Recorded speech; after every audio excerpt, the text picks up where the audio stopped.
नमस्कार दोस्तों, welcome to Rajasthan अखाड़ा। आप हो मेरे यानी सिद्धार्थ शर्मा के साथ। हम पढ़ रहे हैं सोशियोलॉजी। आरएस मींस की जो क्लासेस हो रही हैं उसमें सबसे पहला जो सब्जेक्ट हमने कंप्लीट किया वो वर्ल्ड हिस्ट्री था और अब सोशियोलॉजी पढ़ रहे हैं। सोशियोलॉजी में हमने कास्ट कंप्लीट कर चुके हैं, क्लास कंप्लीट कर चुके हैं, इसका नेचर हमने पढ़ा, origin, functions and challenges. First topic complete होने के बाद आज हम स्टार्ट करेंगे सेकंड, जो है प्रोसेस ऑफ चेंज। समाज में बदलाव होता है और उस बदलाव का प्रोसेस क्या होता है, किस तरह से समाज अपने आप को अपने लोगों द्वारा बदला जाता है, किस तरह से धीरे धीरे वो एक कंटिन्यूअस चेंज है। इसमें सबसे पहला आता है सब टॉपिक संस्कृताइजेशन। संस्कृताइजेशन क्या होता है, ये कैसे होता है और कितने प्रकार का होता है, इसमें किस तरह से समाज के लोग अपने रिचुअल्स को, कस्टम्स को बदलते हैं, ये हम पढ़ेंगे संस्कृताइजेशन में। उसके बाद आज के ही लेक्चर में हम कंप्लीट करेंगे वेस्टर्नाइजेशन, पाश्चात्यकरण, पश्चिमी सभ्यता का हमारी सभ्यता पर क्या असर पड़ता है और किस तरह से असर पड़ता है, वो हम वेस्टर्नाइजेशन में कवर करेंगे। सेकुलराइजेशन और ग्लोबलाइजेशन हम नेक्स्ट लेक्चर में कंप्लीट करेंगे। ठीक है, तो सबसे पहले हम स्टार्ट करते हैं संस्कृताइजेशन। संस्कृताइजेशन बेसिकली होता क्या है? संस्कृताइजेशन सीधे सीधे तौर पर हम एक बात करें तो जब एक लोअर कास्ट या एक कास्ट ग्रुप, कोई भी कास्ट होगी, उसके कुछ ना कुछ कस्टम्स होंगे, रिचुअल्स होंगे, कुछ सोशल नॉर्म्स होंगे, जिन सोशल नॉर्म्स की वजह से वो क्लास या कास्ट जो है वो चल रही है। ठीक है, वो उन कस्टम्स को फॉलो कर रहे हैं और उन कस्टम्स को जो फॉलो नहीं कर रहा है वो उस कास्ट के अनुरूप कार्य नहीं कर रहा है। ठीक है, तो एक पर्टिकुलर लोअर कास्ट है, इसके ये एक टेबल है और इस टेबल में बहुत सारे सोशल नॉर्म्स हैं। ठीक है, जिनको ये फॉलो कर रहा है। ठीक है, कौन फॉलो कर रहा है? लोअर कास्ट के जितने भी लोग हैं। अब कौन है लोअर कास्ट, कौन है अपर कास्ट, ये सीधे सीधे एक स्टेटमेंट है, एक बता दिया गया है कि भाई ये है और ये। ठीक है, इसमें कोई एक वेल डिफाइंड डेफिनेशन नहीं है कि कौन क्या है। अब एक लोअर कास्ट है, उसके कुछ रूल्स वगैरह हैं, कुछ सोशल नॉर्म्स हैं, कुछ कस्टम्स हैं। ये इस लोअर कास्ट के जो लोग हैं या इस कास्ट के जो ग्रुप मेंबर्स हैं वो इन सारे नॉर्म्स को फॉलो कर रहे हैं। जब ये लोग अपने इन सभी रूल्स को, इन सभी कस्टम्स को, रिचुअल्स को, कोई भी तरीका, कोई भी तौर तरीका जीने का जो उस कास्ट ग्रुप में है, ठीक है, उसको जब वो छोड़ देते हैं, त्याग देते हैं कि अब से हम इस पर्टिकुलर रूल को फॉलो नहीं करेंगे, इस कस्टम को फॉलो नहीं करेंगे, ठीक है, हमने इसको छोड़ दिया। जैसे नॉन वेजिटेरियनिज्म, हम एक बात लेते हैं कि मांस मछली वगैरह ये सब खाना, नॉन वेज खाना। ठीक है, तो ये एक पर्टिकुलर ट्राइबल कम्युनिटी है, लोअर कास्ट है, और वो ट्राइबल कम्युनिटी जो है वो नॉन वेजिटेरियन फूड खाती है। ठीक है, ये उनका एक सोशल रूल है, एक कस्टम है। लेकिन अगर वो लोअर कास्ट उस पर्टिकुलर कस्टम को त्याग दे कि नहीं, अब हम ये नॉन वेजिटेरियन फूड नहीं खाएंगे, अब हम फिश नहीं खाएंगे या कोई भी चीज, कोई भी नॉन वेज फूड हम नहीं खाएंगे, ठीक है, ये हमने अबेंडन कर दिया। क्या कर दिया? अबेंडन कर दिया। किसको कर दिया? रिचुअल को। ठीक है, एंड ट्रेडिशंस या कस्टम या कोई भी सोशल नॉर्म, कोई भी रूल एक पर्टिकुलर कास्ट का, एक पर्टिकुलर लोअर कास्ट का, बेसिकली जब लोग जो है सामूहिक रूप से उस चीज को त्यागते हैं, उसको अबेंडन करते हैं। किसको अबेंडन करते हैं? उस रिचुअल को या उस ट्रेडिशन को। जैसे ये हमने अबेंडन कर दिया, ये रूल अब हम फॉलो नहीं करेंगे, ये पर्टिकुलर रूल अब हम फॉलो नहीं करेंगे, ये पर्टिकुलर रूल अब हम फॉलो नहीं करेंगे। ठीक है, and follows the rituals and traditions of upper caste. ठीक है, अपर कास्ट के ये कुछ रूल्स हैं।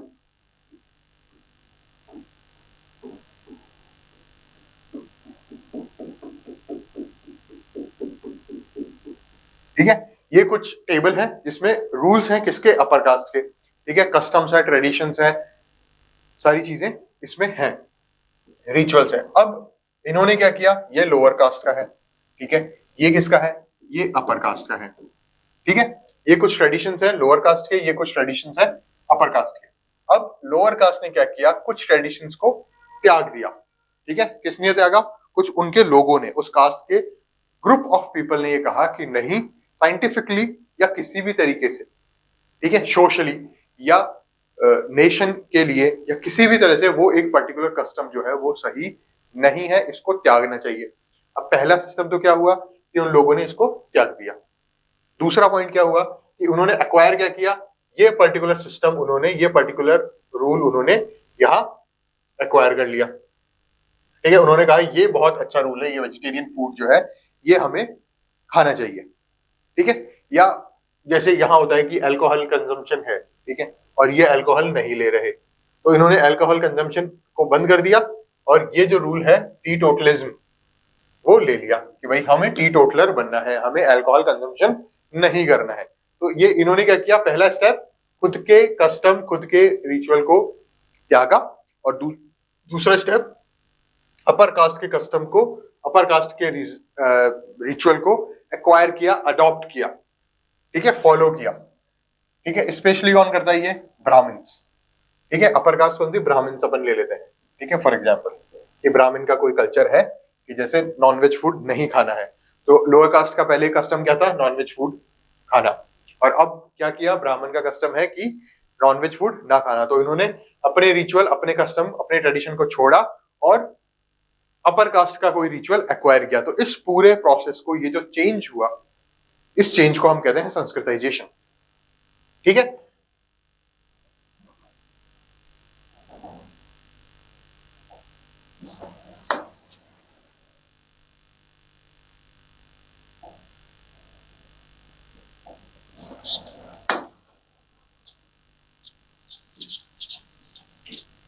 वापस एक बार इसको समझने की कोशिश करते हैं। जब एक लोअर कास्ट या कास्ट ग्रुप अबेंडन करती है, त्यागती है अपने रिचुअल्स को या अपने ट्रेडिशंस को, ठीक है, कौन त्याग रहा है, लोअर कास्ट। किसको त्याग रहा है, क्या कर रहा है, त्याग रहा है, किसको त्याग रहा है, रिचुअल्स को एंड कस्टम्स को, ट्रेडिशंस को, और फॉलो क्या कर रहा है, rituals and traditions of upper caste.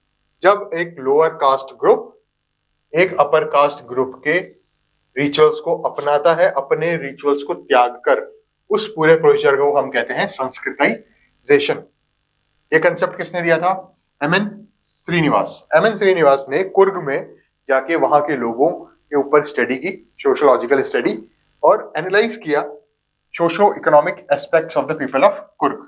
Coorg के लोगों के सोशल इकोनॉमिक एस्पेक्ट्स को एनालाइज करने के बाद उसने ये पाया कि वहां जो लोअर कास्ट ग्रुप है वो अपने रिचुअल्स को, अपने ट्रेडिशंस को, कस्टम्स को और जो सोशल नॉर्म्स है उनको एबेंडन कर रहे हैं, छोड़ रहे हैं, त्याग रहे हैं, और जो अपर कास्ट ब्राह्मण्स हैं उनके रूल्स रेगुलेशंस और जो भी सोशल नॉर्म्स हैं या उनके कोई भी कस्टम है उनको अडॉप्ट कर रहे हैं। इस पर्टिकुलर प्रोसेस जो था, ये जो चेंज प्रोसेस था, इस प्रोसेस को नाम दिया गया संस्कृताइजेशन। इसके द्वारा दिया गया, एमएन श्रीनिवास के द्वारा। आगे चलते हैं। ये एक स्लो प्रोसेस है in which lower caste gets approval as high caste after 2 regenerations। ठीक है, ये कैसे होता है, ये एक धीमा प्रोसेस है, स्लो प्रोसेस है। क्यों है स्लो प्रोसेस, कि आज किसी लोअर कास्ट ने किसी अपर कास्ट का एक रिचुअल फॉलो किया, लेकिन क्या कंटिन्यूअसली इसको फॉलो किया जाएगा। आज उसने नॉनवेज फूड नहीं खाया, पर्टिकुलर अपन एक एग्जांपल ले रहे हैं, आज उसने अल्कोहल नहीं पी, आज वो टी टोटलर बन गया। तो ये जो रिचुअल उसने अडॉप्ट किया है, ये रिचुअल, ये कस्टम, ये ट्रेडिशन जो है, ये क्या एक दिन में ट्रेडिशन बन जाएगा। ट्रेडिशन क्या होता है, बहुत लंबे समय तक जब वो परंपरा चलती आ रही हो तब वो ट्रेडिशन बनता है, तब वो एक कस्टम बनता है। ठीक है, एक ही दिन में वो चीज नहीं हो जाती।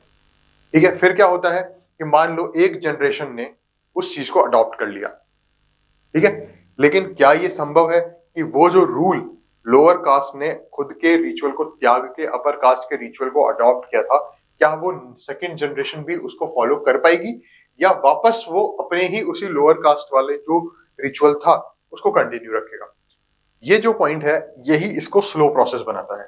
कैसे स्लो प्रोसेस बनाता है, कि लोअर कास्ट ने कोई भी रिचुअल आज अडॉप्ट कर दिया डे 1, ठीक है, तो क्या ये डे 2 पे भी कंटिन्यू रहेगा, क्या ये डे 3 पे भी कंटिन्यू रहेगा, क्या ये आज के 4 साल बाद भी कंटिन्यू रहेगा, और क्या जो इसका बेटा या बेटी होगी, जो नेक्स्ट जनरेशन होगी या उसकी जो नेक्स्ट जनरेशन होगी, वो उस रूल को एक्सेप्ट कर पाएंगे या उसको रिजेक्ट कर देंगे। जब तक 2 जनरेशन तक वो रूल कंटिन्यूअसली अडॉप्ट नहीं हो जाता तब तक वो संस्कृताइज, वो कास्ट नहीं हो पाएगी। संस्कृताइजेशन, एक चेंज जो है वो हमें देखने को नहीं मिलेगा। ठीक है, तो हमने यहां से क्या पढ़ा, ये स्लो प्रोसेस है क्योंकि लोअर जनरेशन अप्रूवल लेती है हाई कास्ट का आफ्टर 2 रीजनरेशंस। चीजें क्लियर हो गई। संस्कृताइजेशन के बारे में हमने समझा। ये कुर्ग के लोगों की सोशल इकोनॉमिक एस्पेक्ट्स को एनालाइज करते टाइम एम एन श्रीनिवास ने ऑब्जर्व किया, तो एनालाइज किया और ये टर्म दिया संस्कृताइजेशन। इसके अंतर्गत उन्होंने ये कहा कि जब कोई लोअर कास्ट अपने ट्रेडिशंस, अपने कस्टम्स, अपने रिचुअल्स को त्यागता है, अबेंडन करता है और हाई कास्ट के रिचुअल्स और कस्टम्स को अडॉप्ट करता है, तो ये जो चेंज है, इस चेंज का जो प्रोसेस है, उस प्रोसेस ऑफ चेंज को हम क्या कहते हैं? संस्कृताइजेशन। ठीक है, यहां हम पढ़ क्या रहे हैं? प्रोसेस ऑफ चेंज, कि चेंज कैसे हुआ। तो बेसिकली इस पर्टिकुलर टॉपिक में हमें पढ़ना क्या है कि जो भी टॉपिक है उसके बारे में हमें एक समझ डेवलप करनी है कि संस्कृताइजेशन क्या है।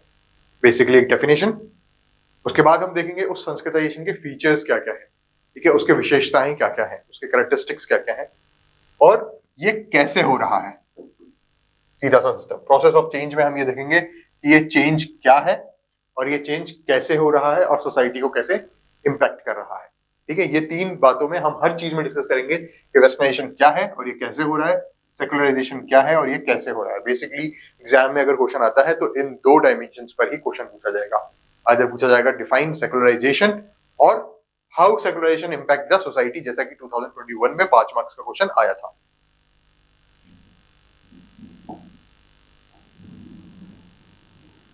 पहला point, features of channel Sanskritisation. It is a bi channel process in which lower caste gets the status of higher caste. ठीक है, and higher caste comes to know about the rituals and traditions of lower caste. ये दोनों तरीके से होता है, ये bye channel. ऐसा नहीं है कि लोअर कास्ट जो है वो अपने रिचुअल्स छोड़ रहे हैं, अपने कस्टम छोड़ रहे हैं और हायर कास्ट के कस्टम्स अपना रहे हैं। तो ये एक सिंगल चैनल कम्युनिकेशन नहीं है। जब एक लोअर कास्ट अपना कोई कस्टम रिचुअल छोड़ती है और हाई कास्ट का कस्टम रिचुअल अपनाती है, तो चेंज कहां हो रहा है? लोअर कास्ट में चेंज हो रहा है, क्योंकि उनके रिचुअल्स, उनके कस्टम्स चेंज हो रहे हैं। और चेंज यहां भी हो रहा है कि इनको ये चीज समझ में आ रही है कि ये जो है, ये जो कस्टम्स छोड़ रहे हैं ये गलत थे और हमारे ये कस्टम्स जो है ये अब ज्यादा बेहतर हैं। या फिर उनकी भी अगर कोई चीज है जो अच्छी है तो वो भी हाई कास्ट एक्वायर करती है, जो कि हम आगे पढ़ेंगे, जिसे डिसेंसिटाइजेशन कहा जाता है।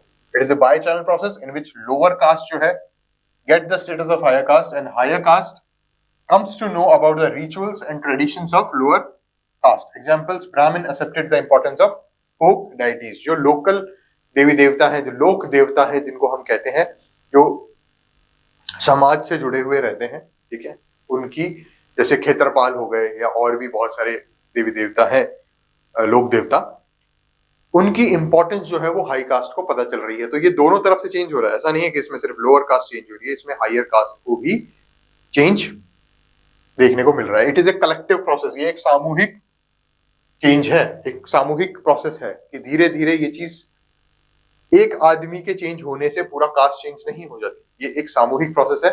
जब एक कलेक्टिव ग्रुप ऑफ पीपल मिलकर एक पर्टिकुलर कस्टम का विरोध करते हैं और उसके खिलाफ बात करते हैं, उसको त्यागने की कोशिश करते हैं कि इसको छोड़ते हैं और ये पर्टिकुलर कस्टम जो हायर कास्ट का है ये अपनाया जाए। जब एक मेजर ग्रुप ऑफ पीपल इस बारे में बात करेगा, तब जाकर क्या होगा? संस्कृताइजेशन होगा। पहला पॉइंट हमने पढ़ा, ये एक बाय चैनल प्रोसेस है, लोअर कास्ट और हाई कास्ट, ठीक है, ये दोनों ही एक दूसरे से जुड़े हुए हैं। ठीक है, कि लोअर कास्ट जो है वो भी यहाँ कुछ दे रही है और हाई कास्ट जो है वो भी यहाँ से कुछ सीख रही है। वो यहाँ से कस्टम ले रहे हैं और ये यहाँ से लोकल देवी देवता जो होते हैं, फोक डीटीज, उनके बारे में सीख रहे हैं। एक कलेक्टिव प्रोसेस है, एक सामूहिक प्रोसेस है। एक आदमी नहीं, दो नहीं, तीन नहीं, पूरा एक ग्रुप जो है वो मिलकर जब एक कस्टम को अबेंडन करता है और दूसरे कस्टम को अडॉप्ट करता है हायर कास्ट से, तब वो क्या कहलाता है? संस्कृताइजेशन। सोशो कल्चरल ट्रांसफॉर्मेशन हो रहा है, ठीक है, सोसाइटी चेंज हो रही है, कल्चर चेंज हो रहा है, ठीक है, ये ट्रांसफॉर्मेशन हो रहा है। कैसे ट्रांसफॉर्म हो रहा है? कि सोसाइटी है क्या, कल्चर है क्या, ये कस्टम्स से मिलकर बनी हुई चीज है। कि बहुत सारे कस्टम्स एक है जो मिलकर सोसाइटी को, लोग जब उस बहुत सारे जो कल्चर्स, बहुत सारे जो कस्टम्स हैं उनको जब फॉलो करते हैं तो वही उस पर्टिकुलर सोसाइटी का कल्चर हो जाता है। तो जब रूल्स एंड रेगुलेशंस चेंज होगी, कस्टम्स चेंज होंगे, ट्रेडिशंस चेंज होंगे, ठीक है, सोशल नॉर्म्स जो उस पर्टिकुलर कास्ट के हैं वो चेंज हो रहे हैं, तो क्या होगा, सोशियो कल्चरल ट्रांसफॉर्मेशन हो जाएगा कि आज जो एक पर्टिकुलर लोअर कास्ट जो है वो X number of rules follow करती थी, वो आज ये ना फॉलो कर कर Y number of customs follow कर रही है, तो ये एक चेंज हो गया ना। इनका जो सोशो कल्चर था, जो कल्चर था वो ये था पहले, ये रूल्स रेगुलेशंस अडॉप्ट करने का, ठीक है, लेकिन अब वो कौन से सोशल नॉर्म्स के ऊपर निर्भर है, इनके ऊपर। ये यहां से यहां कैसे हुआ, बाय संस्कृताइजेशन।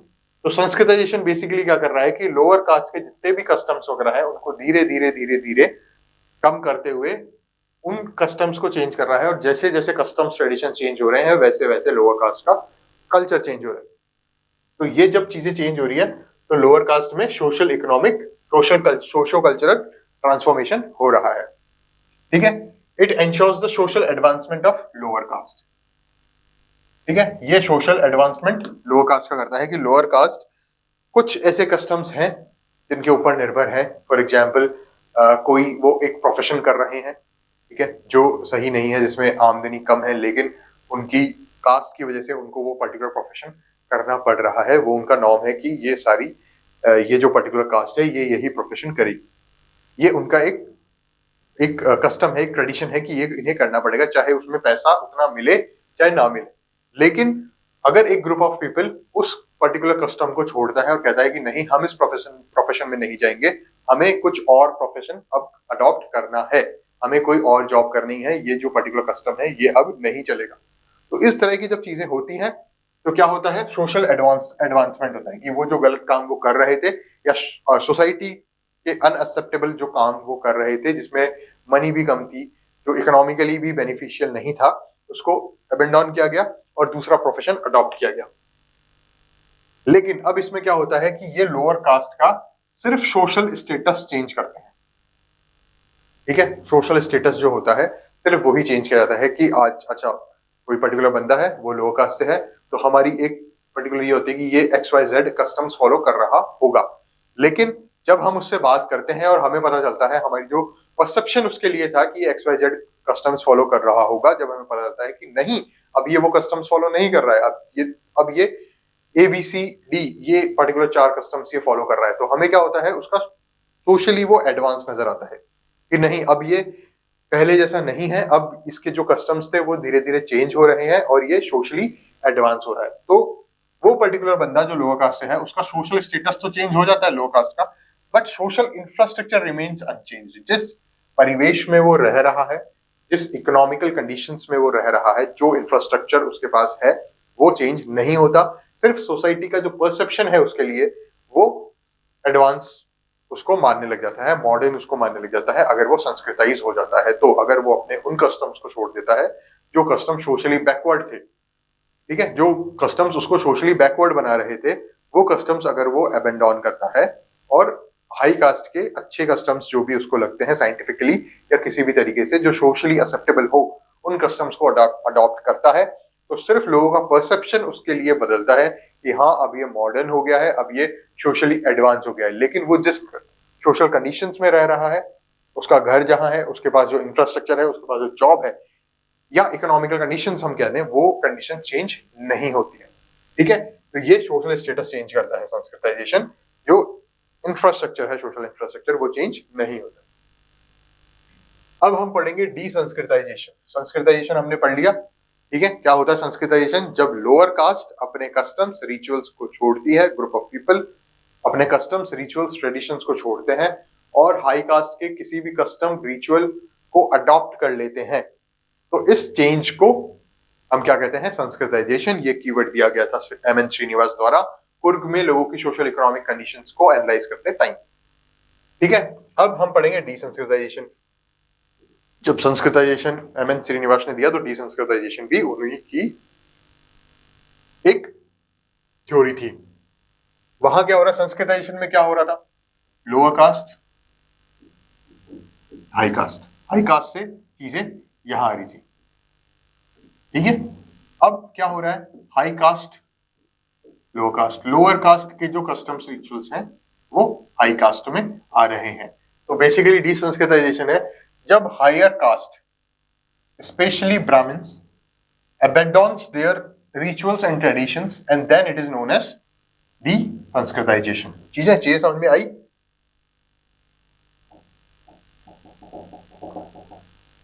ठीक है, जब हायर कास्ट, ठीक है, इनके कुछ कस्टम्स हैं, इन कस्टम्स को, जैसे हायर कास्ट का एग्जांपल हमने लिया यहाँ ब्राह्मण्स, इन कस्टम्स को उन्होंने अबेंडन कर दिया कि ये कस्टम हम नहीं अपनाएंगे, abandon their rituals and traditions. तो जब वो अच्छे कस्टम्स या कोई भी XYZ चीज है, जैसे टीटोटलिज्म है और ग्रुप ऑफ पीपल अब ये कह रहे हैं ब्राह्मण्स के या हायर कास्ट के कि हम अब टीटोटलिज्म को अवॉइड करेंगे, अब हम नॉन अल्कोहल जो लेते थे कि नॉन अल्कोहलिक ड्रिंक्स ही हम पीते थे जिनको टीटोटल कहा जाता है, वो हम नहीं करेंगे, अब हम अल्कोहलिज्म की तरफ बढ़ेंगे, हमें अल्कोहल चाहिए या XYZ कुछ भी, कोई भी रिचुअल। तो इस तरह की जब कंडीशंस होती हैं सोसाइटी में, इस तरह का चेंज जब देखने को मिलता है हायर कास्ट में, तो उसे क्या कहा जाता है? डी-संस्कृताइजेशन। संस्कृताइजेशन में चेंज कहां हो रहा था? बेसिकली लोअर कास्ट में। लोअर कास्ट अपने रिचुअल्स एंड कस्टम्स को अबेंडन कर रहे थे और ठीक है, और हायर कास्ट के कस्टम्स और रिचुअल्स को अडॉप्ट कर रहे थे। लेकिन डी-संस्कृताइजेशन में क्या हो रहा है कि हायर कास्ट जो है वो अपने रिचुअल्स एंड ट्रेडिशंस को अबेंडन कर रहे हैं, जिसे हम क्या क्या कहा जाता है? डी-संस्कृताइजेशन। ठीक है, जैसे ब्राह्मण्स हैं, ब्राह्मण्स कर्मकांड के रिचुअल्स वगैरह होते हैं, वो उन्होंने छोड़ दिया और किसी और प्रोफेशन की तरफ वो बढ़ गए। तो ये पर्टिकुलर कस्टम ट्रेडिशन जो था ये हायर कास्ट का था, जिसे अबेंडन किया गया हायर कास्ट के एक पर्टिकुलर ग्रुप ऑफ पीपल द्वारा। या टीटोटलिज्म है, ये एक कस्टम है किसका? हायर कास्ट का। ये रिजेक्ट किया गया, ये अबेंडन किया गया हायर कास्ट के द्वारा। इसका आउटपुट क्या हुआ कि अब वो डिसंस्कृताइज हो गई है वो पर्टिकुलर कास्ट। ठीक है, नेक्स्ट वर्ड रीसंस्कृताइजेशन। संस्कृताइजेशन होने के बाद पहला कीवर्ड आया संस्कृताइजेशन। ठीक है, संस्कृताइजेशन में क्या हुआ? लोअर कास्ट के रिचुअल्स उन्होंने छोड़े, हायर कास्ट के रिचुअल्स उन्होंने अडॉप्ट किए। ठीक है, फिर आया डिसंस्कृताइजेशन। डिसंस्कृताइजेशन में हायर कास्ट ने अपने रिचुअल्स, कस्टम्स, ट्रेडिशंस को अबेंडन कर दिया, त्याग कर दिया उनका। रीसंस्कृताइजेशन में क्या होता है कि जब कोई लोअर कास्ट संस्कृताइज पूरी तरीके से हो चुकी थी, उन्होंने अपने जितने भी कस्टम्स, रिचुअल्स जो नेगेटिव थे या जो सोशली एक्सेप्टेबल नहीं थे या साइंटिफिकली प्रूवन नहीं थे, उन कस्टम्स, रिचुअल्स, ट्रेडिशंस को अबेंडन किया और हायर कास्ट के रिचुअल्स, कस्टम्स को अडॉप्ट कर लिया, ये सोचकर कि हम और ज्यादा मॉडर्न, एडवांस और सोशली एक्सेप्टेबल हो जाएंगे और हमारी सोशो इकोनॉमिक कंडीशंस भी चेंज हो जाएगी और सारी चीजें हम मतलब हायर कास्ट ग्रुप में ही शायद हमें अडॉप्ट कर लिया जाए, हमें एक्सेप्ट कर लिया जाए। लेकिन ऐसा होता नहीं है। अगर ऐसा नहीं होता है तो वो क्या करते हैं? वो वापस वो जो कस्टम्स थे हायर कास्ट के, उनको अबेंडन करते हैं और वापस अपनी ही कस्टम्स को फॉलो करने लग जाते हैं। अगर किसी उद्देश्य से उन्होंने जो रिचुअल्स, कस्टम्स अडॉप्ट किए थे हायर कास्ट से, वो पर्टिकुलर उद्देश्य कंप्लीट नहीं हो पाता है, तो वो पुनः उस सारे रिचुअल्स, कस्टम्स को त्यागते हैं हायर कास्ट के और लोअर कास्ट के कस्टम्स एंड रिचुअल्स जो वो पहले अडॉप्ट उन्होंने कर रखे थे वही वापस अडॉप्ट करते हैं। उसे हम कहते हैं रीसंस्कृताइजेशन। ठीक है, when the lower caste accepts the rituals of higher caste. ठीक है, तो ये चीज क्या हो गई? ये हो गई संस्कृताइजेशन। ठीक है, जब lower caste accepts the rituals of higher caste for their modernisation. ठीक है, कि हम मॉडर्न हो जाएंगे, हम एडवांस हो जाएंगे, हम सोशली एक्सेप्टेबल हो जाएंगे। बट ऐसा हुआ नहीं। अगर उन्हें लगता है कि नहीं, ये तो कंडीशंस तो पहले जैसी ही हैं, हम पहले जब अपने कस्टम्स फॉलो कर रहे थे तब भी हम ऐसे ही थे, और आज जब हम मॉडर्नाइजेशन, हम संस्कृताइज्ड होने के बाद भी हम जो हमारी सोशो इकोनॉमिक कंडीशंस है वो सेम है, तो वो क्या करते हैं? Moves back towards its own culture, कि वो वापस अपने कल्चर में चले जाते हैं। तो संस्कृताइज होने के बाद जब वो वापस उन हायर कास्ट के रिचुअल्स, कस्टम्स को त्याग रहे हैं, तो वो चीज क्या कहला रही है? रीसंस्कृताइजेशन।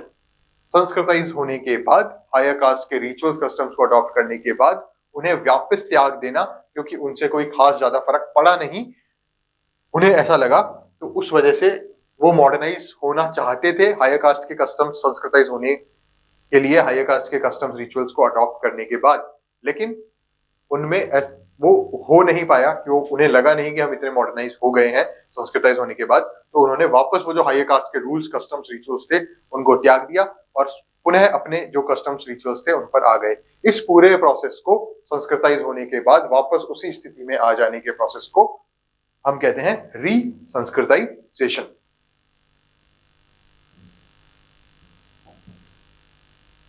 आगे बढ़ते हैं, ठीक है। तो हमारा क्या कंप्लीट हो गया, संस्कृताइजेशन हमने पूरा कंप्लीट कर लिया है अभी, ठीक है। कास्ट एंड क्लास हमारा कंप्लीट हो गया था और यहां से संस्कृताइजेशन हम कंप्लीट कर चुके हैं। जो मैंने पढ़ाया है अभी वो इनफ है, ठीक है। उसको कीवर्ड्स को ध्यान दीजिए, संस्कृताइजेशन क्या होता है, डिसंस्कृताइजेशन क्या होता है, रीसंस्कृताइजेशन क्या होता है, ये किसने दिया, वो उस व्यक्ति के बारे में, उसने कौन सी बुक लिखी, ठीक है।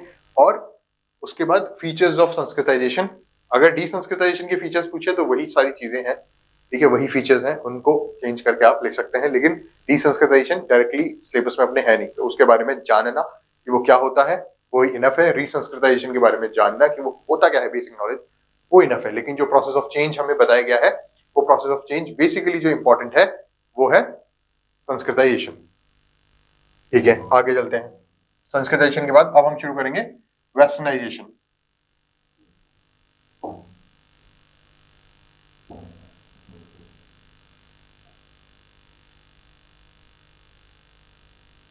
वेस्टर्नाइजेशन, पाश्चात्यकरण। हमारी सभ्यता, हर सभ्यता के कुछ रूल्स, कल्चर्स, ट्रेडिशंस, कुछ जीने का तौर तरीका, ठीक है, होता है। कुछ रूल्स होते हैं जिसकी तरह से वो पर्टिकुलर सोसाइटी, वो पर्टिकुलर कल्चर फ्लरिश करता है, धीरे धीरे आगे बढ़ता है, वो इफेक्टिव होता है। वो इफेक्ट मतलब काम किस तरह से करता है, उसके लिए कुछ रूल्स, कुछ फंक्शंस, कुछ चीजें डिटरमाइन होती हैं। धीरे धीरे वो और चीजें अडॉप्ट करते रहते हैं, चेंज धीरे धीरे चलता रहता है। लेकिन जब एक कल्चर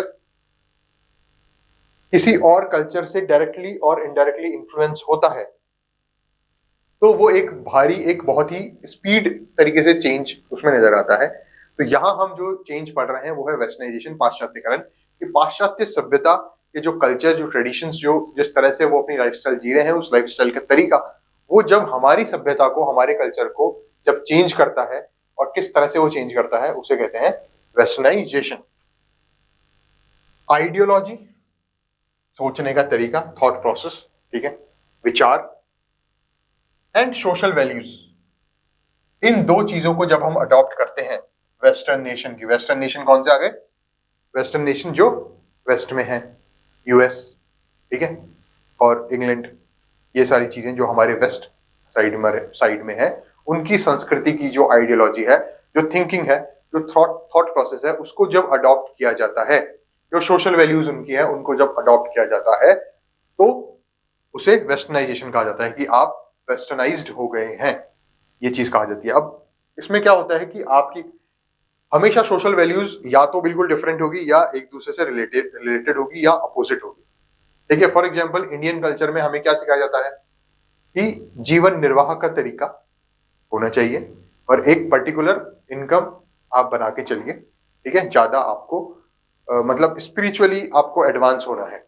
ठीक है। लेकिन वहीं पाश्चात्य संस्कृति आपको क्या सिखाती है, मटेरियलिज्म, ठीक है, आपको फिजिकल जो चीजें हैं, भौतिक चीजों की तरफ आकर्षित करती है, ठीक है, कंज्यूमरिज्म को प्रमोट करती है, मटेरियलिज्म को प्रमोट करती है, भौतिकवादिता को प्रमोट करती है, कि आपके पास बहुत बड़ा घर होना चाहिए, आपके पास बहुत बड़ी गाड़ी होनी चाहिए, ठीक है, आप एक बहुत अच्छे लाइफस्टाइल जीने वाले होने चाहिए, जो कि हमारी सभ्यता ऐसा अभी तक नहीं सिखाती थी। हमारी सभ्यता सिर्फ मेंटली और इंटेलेक्चुअली डेवलप होना सिखाती थी, लेकिन वहां अब क्या हुआ, फिजिकल चीजों पे, भौतिक चीजों पर ज्यादा फोकस होने लग गया, ठीक है। तो उन चीजों से जब हमारी सभ्यता के लोग, जो यूथ है, वो जब उनकी आइडियोलॉजी चेंज हुई कि नहीं यार, बड़ी गाड़ी होनी चाहिए, नहीं बड़ा घर होना चाहिए, ठीक है, बड़ा टीवी होना चाहिए घर में, 100 इंच, 120 इंच, ठीक है, 85 इंच, ये जब चीजें होने लगी, ये जब आइडियोलॉजिकल चेंज आने लगे, हमारी सोशल वैल्यू चेंज होने लगी। अब चाहे मेटेरियलिज्म के लिए चीजें कहां से शुरू हुई कि आप करप्शन की तरफ बढ़ने लगे, कि आपको ज्यादा से ज्यादा पैसा चाहिए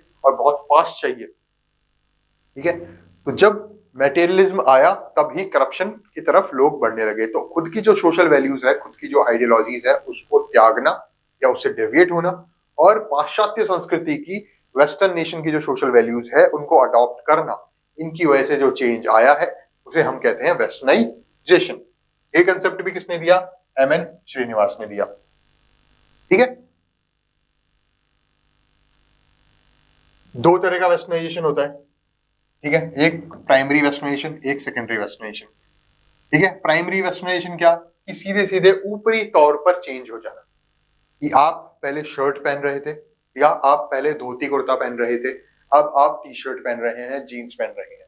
ठीक है, इससे इंटरनली कोई चेंज नहीं आया है, लेकिन दिखने के तौर पर, बाहरी तौर पर आप चेंज हो चुके हो। आप वेस्टर्नाइज्ड कल्चर को अडॉप्ट कर लिया है आपने, आप धोती कुर्ता त्याग चुके हो, आप अपनी इंडियन जो कॉस्ट्यूम्स हैं, इंडियन जो ड्रेसेस हैं, उनको आप त्याग चुके हो।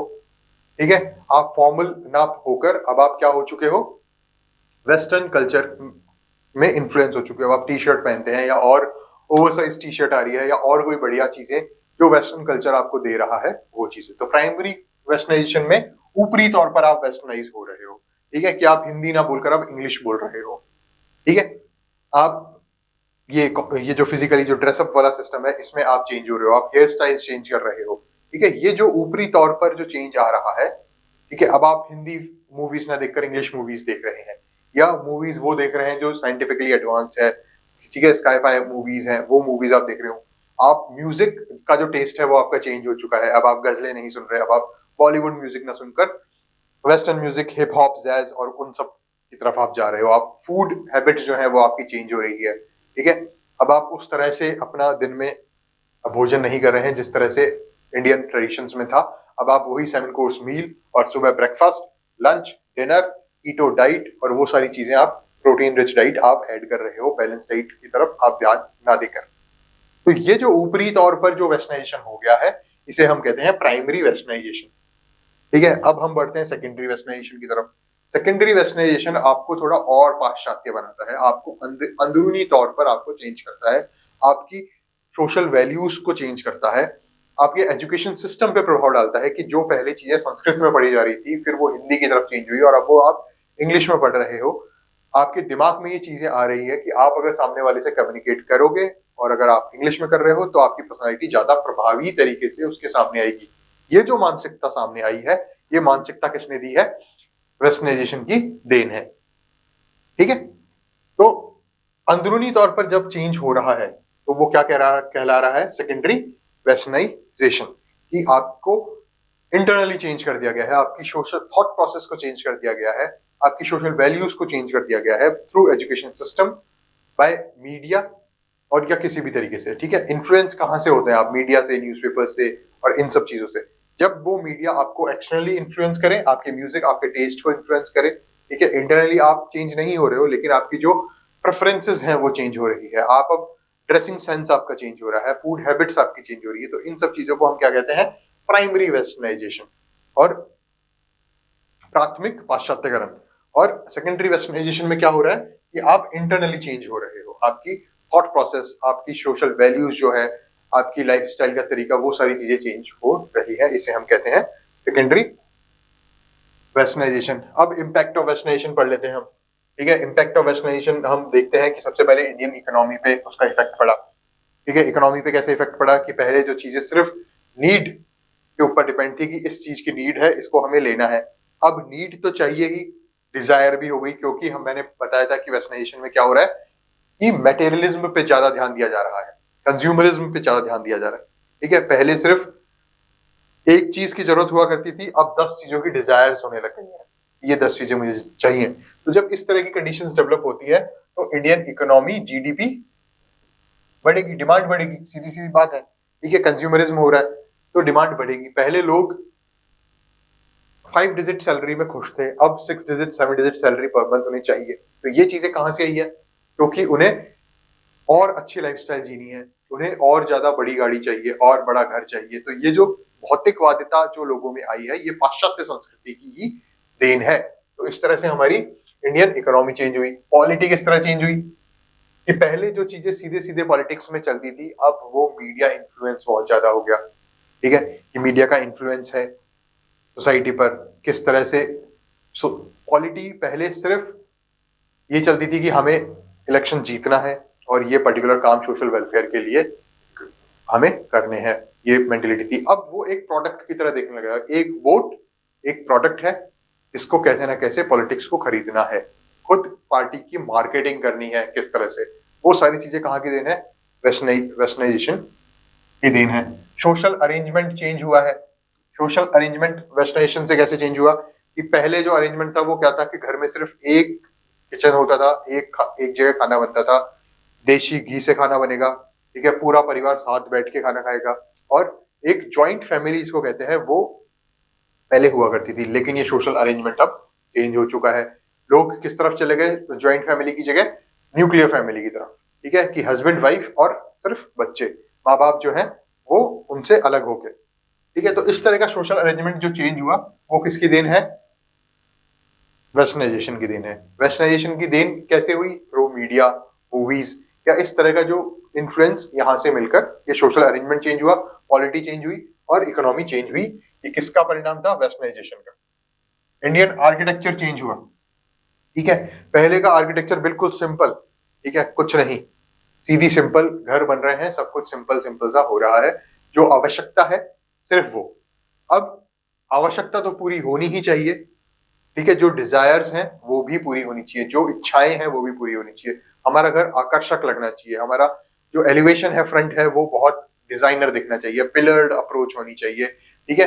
हम वहां से सीखेंगे कि वहां ग्लास जो पहले लगता था, वो ग्लास अगर सिक्योरिटी पर्पज से देखा जाए तो ग्लास फ्रंट जो है वो सिक्योर नहीं है ज्यादा, लेकिन डेकोरेटिव पर्पज से ग्लास फ्रंट बहुत अच्छा लग रहा है। तो लोगों ने क्या किया, ग्लास लगाना शुरू किया आर्किटेक्चर में। जो भी बिल्डिंग्स वगैरह बन रही है उसमें फ्रंट जो है वो ग्लास का दिखता है। मॉल्स वगैरह जो बन रहे हैं, जो भी चीजें हैं, थिएटर वगैरह बन रहे हैं, वो सब वेस्टर्नाइजेशन की देन है। और वो जो आर्किटेक्चर उसमें यूज हो रहा है वो चेंज हो गया है, या हम कह सके कि हाइब्रिड हो गया है। कुछ फीचर्स इंडियन आर्किटेक्चर के हैं और कुछ फीचर्स वेस्टर्न आर्किटेक्चर के, इवॉल्व हो गया है, वो पूरा सिस्टम अडॉप्ट कर लिए गए हैं। पेंटिंग्स चेंज हुई, ठीक है। पहले सिर्फ देवी देवताओं, भगवान की, गणेश जी की पेंटिंग, शिव जी की पेंटिंग, इमेजरी पेंटिंग्स बनाई जाती थी, और अब जो पेंटिंग्स बनाई जाती है वो थोड़ी मॉडर्न हो गई है, ठीक है। वो उसका इन्फ्लुएंस कहां से आया, वही वेस्टर्नाइजेशन से इन्फ्लुएंस्ड होकर इस तरह की पेंटिंग्स बनना शुरू हुई। कास्ट डिस्क्रिमिनेशन कम हुआ, ठीक है, लोग साइंटिफिकली अवेयर हो गए, ठीक है। जो वहां जो रेशियल डिस्क्रिमिनेशन होता था ब्लैक से, वो भी धीरे धीरे चेंज होने लगा, वो भी खत्म होने लगा। और यहाँ जब वो चीजें देखने को मिली तो लोगों ने देखा कि हम सब इक्वल हैं, इक्वलिटी की बातें शुरू हुई जो रूसो ने बताई थी सोशल कॉन्ट्रैक्ट थ्योरी में, लिबर्टी, इक्वलिटी एंड फ्रेटर्निटी। तो जब सब इक्वल हैं, जब सारी कास्ट इक्वल है ना, we are the son of a single God, ठीक है। तो जब हम सब बराबर हैं तो हम इक्वल हैं, हम डिस्क्रिमिनेट एक दूसरे से क्यों करें, डिस्क्रिमिनेशन हम क्यों करें, अनटचेबिलिटी हम क्यों करें, ये सारी चीजें दिमाग में लोगों के आने लगी। और जो पुरानी जो नेगेटिव कस्टम्स थे, जो नेगेटिव जो सुपरस्टिशंस वगैरह थे, जो रिचुअल्स थे, वो चीजें भी कम होने लगी।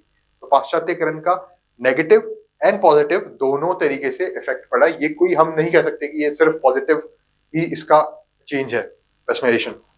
वेस्टर्नाइजेशन सिर्फ एक चेंज है, वो पॉजिटिव इफेक्ट भी दे रहा है कहीं कहीं, और वो नेगेटिव इफेक्ट भी दे रहा है। हम सीधे तौर पर इसको नजरअंदाज नहीं कर सकते कि वेस्टर्नाइजेशन सिर्फ नेगेटिवली अफेक्ट किया है हमें। यहाँ क्या हुआ है इस पॉइंट में, पर्टिकुलर पॉइंट में, ये इम्पैक्ट क्या है, कास्ट डिस्क्रिमिनेशन बहुत इंपॉर्टेंट चीज है। ये सोसाइटी को, नेशन को डेवलप करने की, आगे बढ़ाने की एक महत्वपूर्ण पॉइंट है, कास्ट डिस्क्रिमिनेशन का कम होना, और इसका खत्म होना बहुत ही इंपॉर्टेंट है। और ये चीजें भी वेस्टर्नाइजेशन की ही देन है। आगे चलते हैं, development of modern education. Modern education की बात करें तो इंग्लिश लैंग्वेज का अडॉप्शन, ठीक है, साइंटिफिक तरीकों का समझाने का तरीका, ठीक है, साइंटिफिक वेज, फिर उसके बाद प्रैक्टिकल अप्रोच जो चीजें हैं, ठीक है, और technological involvement in education system, ये सारी चीजें जो हैं ये वेस्टर्नाइजेशन की देन है, ठीक है। पहले सीधे सीधे गुरुकुल सिस्टम हुआ करता था, फिर स्कूल सिस्टम आया, और स्कूल्स भी अब मॉडर्न होने लगे, ठीक है। अब बच्चा जो पहले सिर्फ एक बच्चा था, ठीक है, एक स्टूडेंट था, ठीक है, या एक शिष्य था किसी गुरुकुल में, और लोगों का टारगेट ये था कि इसको सिर्फ एजुकेशन प्रोवाइड करनी है, इसको शिक्षा दीक्षा देनी है। अब वो बच्चा एक प्रोडक्ट हो गया है, वो प्रोडक्ट स्कूल्स को चाहिए, कॉलेजेस को चाहिए। तो इस तरह से जो मॉडर्न एजुकेशन सिस्टम है वो चेंज हुआ है, और उस बच्चे को किस तरह से कितनी अच्छी से अच्छी फैसिलिटीज दी जाए, नॉट ओनली एजुकेशन, फैसिलिटीज कितनी अच्छी दी जाए उस पर फोकस किया गया। इसमें से एक छोटा सा पॉइंट एजुकेशन है, और बाकी एक्स्ट्रा करिकुलर एक्टिविटीज और पूरा इंफ्रास्ट्रक्चर स्कूल का, वो सारी चीजें भी उसमें इन्वॉल्व है। तो मॉडर्न एजुकेशन सिस्टम जो है वो वेस्टर्नाइजेशन की ही देन है। स्पिरिट ऑफ नेशनलिज्म, राष्ट्रवादी भावना का उदय हुआ। ठीक है, कि अब लोग, पहले लोग सिर्फ अपनी जातियों के बारे में सोचते थे, अपने पर्टिकुलर लैंग्वेज के बारे में सोचते थे, अपने रीजन के बारे में सोचते थे, लेकिन जैसे ही वेस्टर्नाइजेशन हुआ वहां से सीखा कि यूएस के प्रति लोगों में कितना प्रेम है, अपने देश के प्रति कितना प्रेम है, और वो हर उनका कार्य डायरेक्टली और इनडायरेक्टली देश के एडवांसमेंट के लिए हो रहा है। तो उस पर्टिकुलर पॉइंट से नेशनलिज्म का उदय हुआ, राष्ट्रवादी भावना का उदय हुआ। आगे चलते हैं, features of westernisation. It is a multi dimensional effect. सीधी सी बात है, अगर पाश्चात्यकरण हो रहा है, वेस्टर्नाइजेशन हो रहा है, तो वो एक ही चीज को अफेक्ट नहीं कर रहा, वो मल्टी डायमेंशनली अफेक्ट कर रहा है। वो आपकी वेशभूषा को भी अफेक्ट कर रहा है, वो आपकी फूड हैबिट्स को भी अफेक्ट कर रहा है, वो आपके थॉट प्रोसेस को अफेक्ट कर रहा है, आपके मल्टीमीडिया जो आप यूज कर रहे हैं, आइदर म्यूजिक और वीडियो, ठीक है, या आपकी मूवीज वगैरह देख रहे हैं वो चेंज हो रहा है, न्यूज जो आप देख रहे हैं वो चीजें चेंज हो रही है, ठीक है, इकोनॉमिकली चीजें चेंज हो रही है, पॉलिटी आपने देखा चेंज हुआ, एजुकेशन चेंज हुआ। तो ये सिर्फ एक डायमेंशन नहीं है, ये बहुत अलग अलग डायमेंशन है, जिसको हर डायमेंशन को अफेक्ट कर रहा है और पॉजिटिवली और नेगेटिवली चेंज कर रहा है। ठीक है, तो ये मल्टी डायमेंशनल इफेक्ट है। अफेक्ट द पर्सन डायरेक्टली और इनडायरेक्टली। ठीक है, आप पाश्चात्यकरण की तरफ नहीं है, आप सीधे सीधे अपना काम कर रहे हैं, आप इंडियन ट्रेडिशंस को फॉलो कर रहे हैं, लेकिन आपके साथ आपके मित्र, आपके दोस्त या आपके रिलेटिव्स अगर पाश्चात्यकरण की ओर है, तो आप डायरेक्टली या इनडायरेक्टली आप उसकी तरफ खिंचते हुए चले जाएंगे। कि घर में एक व्यक्ति, सारे व्यक्ति बिल्कुल नॉर्मल इंडियन फूड खा रहे हैं, लेकिन एक व्यक्ति अगर पास्ता खा रहा है तो बाकी भी उसको टेस्ट जरूर करेंगे। वो डायरेक्टली या तो इन्वॉल्व है या वो इनडायरेक्टली इन्वॉल्व है। ठीक है, तो ये चीजें आपको चेंज करेंगे। और हो सकता है कि आपने पास्ता एक बार टेस्ट किया, आपको अच्छा लगा, और आप उस टेस्ट को एक्वायर कर लें और धीरे धीरे वही चीजें शुरू हो जाए। बहुत छोटा सा एग्जाम्पल है, लेकिन यही एग्जाम्पल मतलब बेसिकली हर फील्ड में आप काम में ले सकते हैं इसको, कि चीजें, वो बंदा डायरेक्टली इन्फ्लुएंस नहीं हो रहा वेस्टर्नाइजेशन से, लेकिन इनडायरेक्टली वो कैसे ना कैसे इन्फ्लुएंस हो गया है। एथिकली न्यूट्रल, ठीक है, ये सिर्फ एक चेंज बताता है, इट रिप्रेजेंट्स है चेंज। ये सिर्फ एक चेंज है, एक बदलाव है। ठीक है, इसको हम ये नहीं कह सकते कि ये पॉजिटिव चेंज है, ये नेगेटिव चेंज है, ये न्यूट्रल है। ठीक है, आप उसको नेगेटिवली परस्यू कर रहे हैं, परसीव कर रहे हैं, तो ये आपकी पहले की जो आपने जो एक्वायर किया हुआ है नॉलेज, उसको गलत अगर वो कर रहा है तो आप इसको नेगेटिवली देख रहे हैं, लेकिन ये एथिकली न्यूट्रल है। ठीक है, कि आपकी पहले की नॉलेज को ये रिजेक्ट करके और नई सोशल वैल्यूज आपको दे रहा है। तो हो सकता है आपकी पुरानी सोशल वैल्यूज जिनको आप सही मानकर बैठे थे, वो सोशल वैल्यूज गलत ही हो।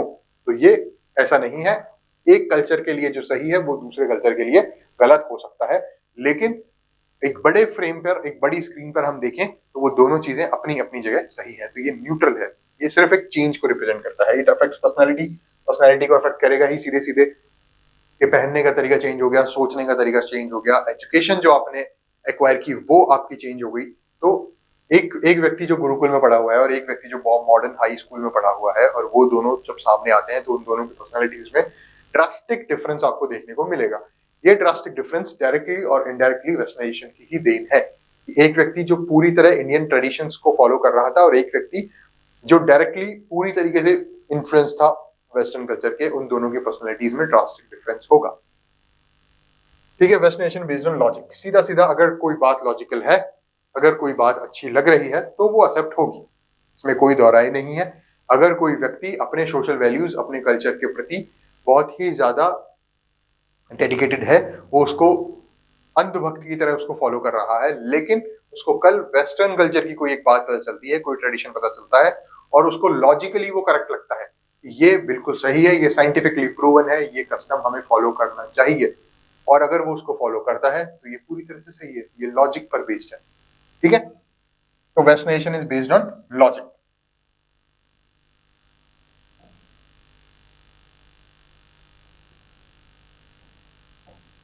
तो सीधे सीधे हमने वेस्टर्नाइजेशन के बारे में ये सब चीजें पढ़ी, एक बार इसको वापस रिवाइज कर लेते हैं। अडॉप्ट द आइडियोलॉजी, आइडियोलॉजी को चेंज, ठीक है, थॉट प्रोसेस चेंज हुआ, जो सोचने का तरीका था वो चेंज हुआ।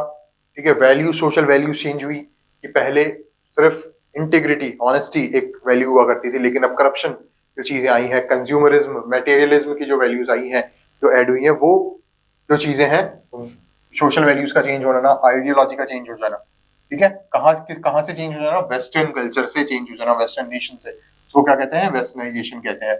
आइडियोलॉजी, सोशल वैल्यूज का चेंज हो जाना, जिससे डायरेक्टली और इनडायरेक्टली आपकी पर्सनैलिटी इफेक्ट हो, ठीक है, आइदर इट इज पॉजिटिव और it is negative, doesn't matter, लेकिन अगर चेंज हो रहा है और वो चेंज आपके कल्चर और ट्रेडिशन की सोशल वैल्यूज और आइडियोलॉजी से हटकर वेस्टर्न कल्चर की सोशल वैल्यूज और आइडियोलॉजीज को अडॉप्ट किया जा रहा है, इस वजह से अगर वो चेंज हो रहा है तो उस चेंज को हम कहेंगे वेस्टर्नाइजेशन। एक टर्म दिया था एमएन श्रीनिवास ने, दो तरह का वेस्टर्नाइजेशन हमने पढ़ा, प्राइमरी प्राथमिक westernisation, secondary westernisation. Primary westernisation ऊपर ऊपर से था, सिर्फ वो टेस्ट के ऊपर था, फूड हैबिट्स के ऊपर था, आपकी वेशभूषा के ऊपर था, ठीक है, ड्रेसिंग सेंस और ये सारी चीजें, म्यूजिक आपको कैसा अच्छा लगता है, मूवीज आपको कैसी अच्छी लगती है, ये सारी चीजों का चेंज हो जाना ऊपरी तौर पर उसे प्राइमरी वेस्टर्नाइजेशन कहते हैं, ठीक है। सेकेंडरी वेस्टर्नाइजेशन हमें इंट्रिंसिक तौर पर चेंज करता है, ठीक है, हमारे थॉट प्रोसेस को चेंज करता है, हमारे लाइफ स्टाइल को चेंज करता है सीधे सीधे, इसे हम क्या कहते हैं, सेकेंडरी वेस्टर्नाइजेशन। ये हमारी सोशल वैल्यूज को चेंज करता है, ठीक है। फिर इंपैक्ट ऑफ वेस्टर्नाइजेशन पढ़ा, तो इंपैक्ट ऑफ वेस्टर्नाइजेशन में हमने सीधा सा ये पढ़ा कि मल्टी डायमेंशनल होता है, हर डायमेंशन को करता है। पॉलिटी को इसने चेंज किया, सोशल अरेंजमेंट को इसने चेंज किया, पहले ज्वाइंट फैमिली होती थी, अब न्यूक्लियर फैमिली हो गई।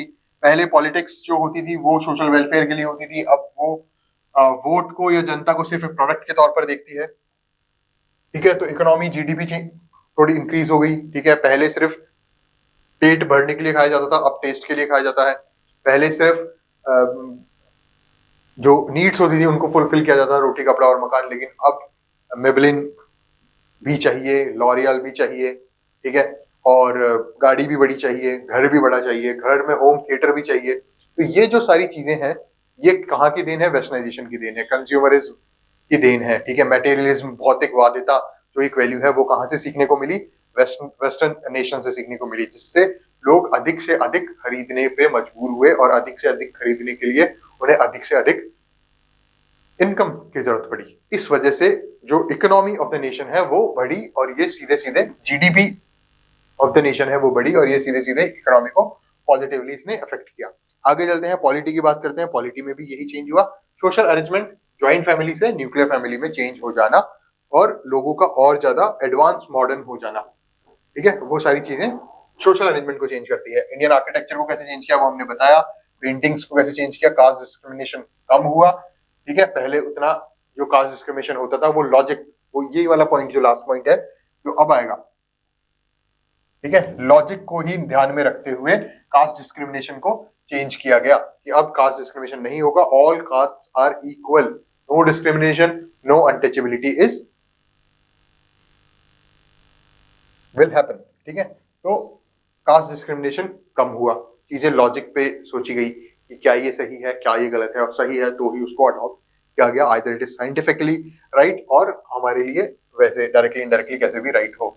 मॉडर्न एजुकेशन किस तरह चेंज हुई मैंने आपको बताया, ठीक है, नेशनलिस्ट की भावना का उदय हुआ, ठीक है, राष्ट्रवादी बने, ये सारी चीजें हमने पढ़ी। Westernisation based on logic, it affects personality, personality को डायरेक्टली इनडायरेक्टली दोनों तरीके से अफेक्ट करता है, और इसके मल्टी डायमेंशनल इफेक्ट होते हैं। ये सारी चीजें हमने वेस्टर्नाइजेशन में पढ़ी, ठीक है। तो इसको सीधा सीधा पढ़ना है, समझना है, इट इज, जैसे ये 5 मार्क्स का क्वेश्चन बनता है, कैरेक्टरिस्टिक्स ऑफ वेस्टर्नाइजेशन, सीधी सीधी चीजें आएंगी, सीधे सीधे लिखना है, 5 पॉइंट आपने लिखे, 5 नंबर आपके पक्के, ठीक है। और पीछे पर चलते हैं तो यहाँ भी इम्पैक्ट ऑफ वेस्टर्नाइजेशन, सीधे सीधे 5 पॉइंट है कि इसके इम्पैक्ट क्या होते हैं इंडियन सोसाइटी पे, है ना। अब अगर क्वेश्चन ये आ जाता है कि इज वेस्टर्नाइजेशन इज गुड और बैड फॉर इंडियन सोसाइटी, तो यहां से क्या होगा, यहां से हम चलेंगे इस पॉइंट पर, ठीक है, it is ethically neutral, only represents a change. तो इस बात को, इस पॉइंट को फोकस में रखते हुए हमें अपना आंसर फ्रेम करना है, ठीक है, कि हमें ना तो उसको सही बताना है ना उसको गलत बताना है, 2 पॉइंट आप पॉजिटिव दे दो, 2 पॉइंट आप नेगेटिव दे दो, ठीक है। नेगेटिव कि किस तरह से मटेरियलिज्म, कंज्यूमरिज्म, ये सारी चीजें बढ़ी, करप्शन बढ़ा, ठीक है। 2 पॉइंट आप दे दो कि कास्ट डिस्क्रिमिनेशन खत्म हुआ, मॉडर्न एजुकेशन ज्यादा हुई, ये सारी चीजें करके, और नीचे उसको कंक्लूड कर दो 1-2 लाइन में। 5 मार्क्स का क्वेश्चन है, 5 से 7 आपको लाइनें लिखनी है, 50 वर्ड्स में उसको कंक्लूड करना है आंसर को। तो सीधे सीधे आप 2 पॉइंट पॉजिटिव 2 पॉइंट नेगेटिव लिख के सीधे सीधे नीचे लिख सकते हैं, it is ethically neutral, it only represents a change and totally based on logic. Either if the particular custom ritual is scientifically good or socially acceptable, then it will be accepted by the Indian society and will be beneficial in longer term. ठीक है, तो इस तरह से questions बनकर आएंगे। ठीक है, 2 मार्क्स 5 मार्क्स में, 2 मार्क्स में आता है डायरेक्ट पूछेगा व्हाट इज वेस्टर्नाइजेशन, 5 मार्क्स में आता है इम्पैक्ट ऑफ वेस्टर्नाइजेशन पूछ लिया जाएगा, कैरेक्टरिस्टिक्स ऑफ वेस्टर्नाइजेशन पूछ ली जाएगी। ठीक है, सेक्युलर जो हमने संस्कृताइजेशन पढ़ा उसमें भी अगर 2 मार्क्स का क्वेश्चन आता है तो डायरेक्ट पूछा जाएगा व्हाट इज संस्कृताइजेशन, डायरेक्ट पूछा जाएगा what is de-Sanskritisation, what is re-Sanskritisation, how both of them two of them are different from each other, define the difference between Sanskritisation and de-Sanskritisation. अगर 5 marks का question आता है तो ये पूछा जा सकता है। कैरेक्टरिस्टिक्स ऑफ संस्कृताइजेशन पूछा जा सकता है। इस तरह के क्वेश्चन इस पर्टिकुलर टॉपिक में फ्रेम हो सकते हैं 2 नंबर या 5 नंबर में। ठीक है,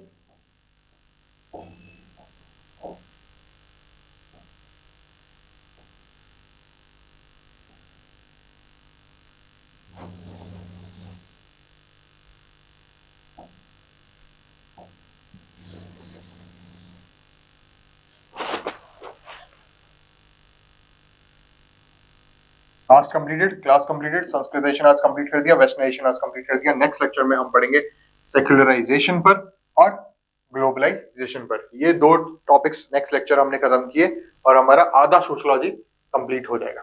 ठीक है, उसके बाद ये एक बड़ा टॉपिक आता है, इसको हम डिटेल में पढ़ेंगे थोड़ा, और फिर ट्राइबल कम्युनिटीज के बारे में पढ़ेंगे। ठीक है, ये 20 मार्क्स यहाँ अभी 10 लेक्चर्स या 15 लेक्चर्स में हम इनको कंक्लूड करने की कोशिश करेंगे। आज के लिए इतना ही, इसको रिवाइज कर लीजिए। नेक्स्ट लेक्चर में हम पढ़ते हैं secularisation and globalisation. Thank you.